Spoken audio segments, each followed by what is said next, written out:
Hi, my name is Blayne Kumar. I'm the CEO of Bright Immigration. Venti Vision has asked me to share a couple of insights on my experience so far with COVID and has provided me with a wonderful list of topics to discuss.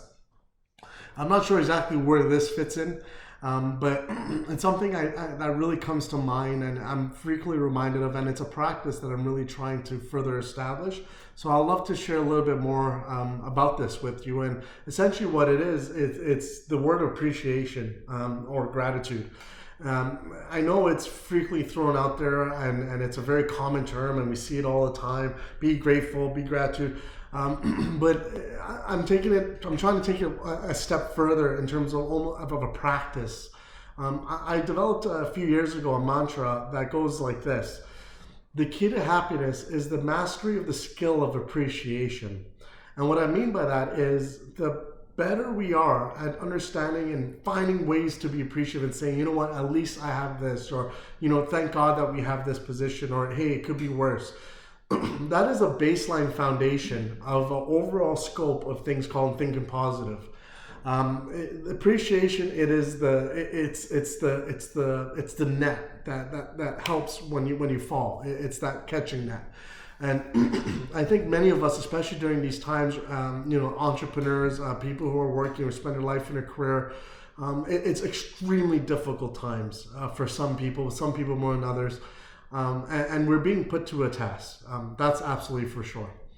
And we need to look at mental health and we need to think of, well, how can we, what can we do? What are the little things we could do to help improve that situation for us individually? And I want to share a couple things with you. So the first thing is within appreciation is essentially, what are we to be grateful for? And let me tell you something, ladies and gentlemen, there is always something to be grateful for. There's always something. There's always something that we have better than someone else. There's always someone that's something in a far worse position than we are. And I'm always reminded of that, being in immigration and working, just the simple fact of being in Canada is such a privilege. It is such a privilege. I can't explain this to you. When you deal with thousands of people who really will do anything or do what it takes to come to this country, to be able to have the opportunities that we have and often we take for granted.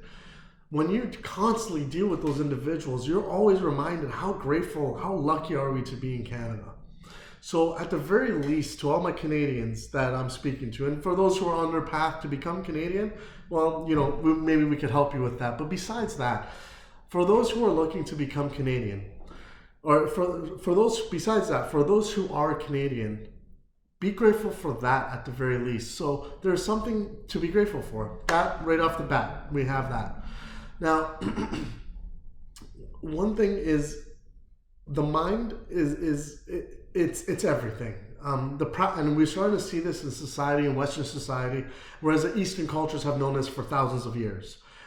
We've seen this through meditation, through yoga, through other physical and mental practices that's usually frequently adopted from the East.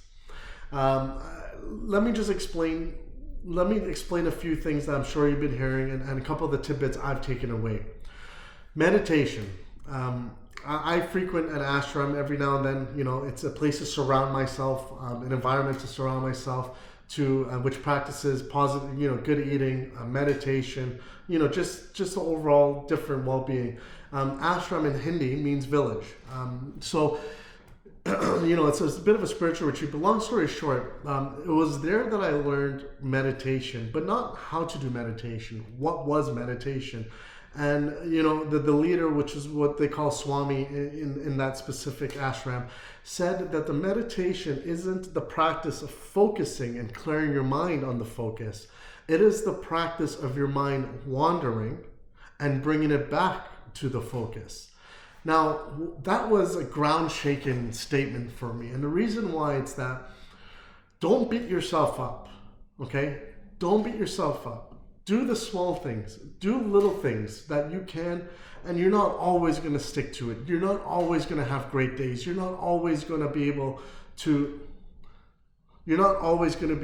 do that, okay? That's okay, right? Again, the meditation, it's not about thinking positively all the time. It's about thinking positive when it's hard, thinking positive when you forget to, thinking positive when you give up hope. That's what that is. So what you want to do is do the little things. And I'll tell you right off the bat, this is one of the most useful tools ever. This, for many of us, we may say it's been a great blessing. For some of us, we could say it's a curse. But I'll tell you, this could right away be called a blessing for one thing: alarm. I set my alarm 5 times a day, and it simply says think positive. And I set it throughout the day, same time every day. Usually before a meeting or a morning meeting, and around the period that I might take lunch and before I go to bed.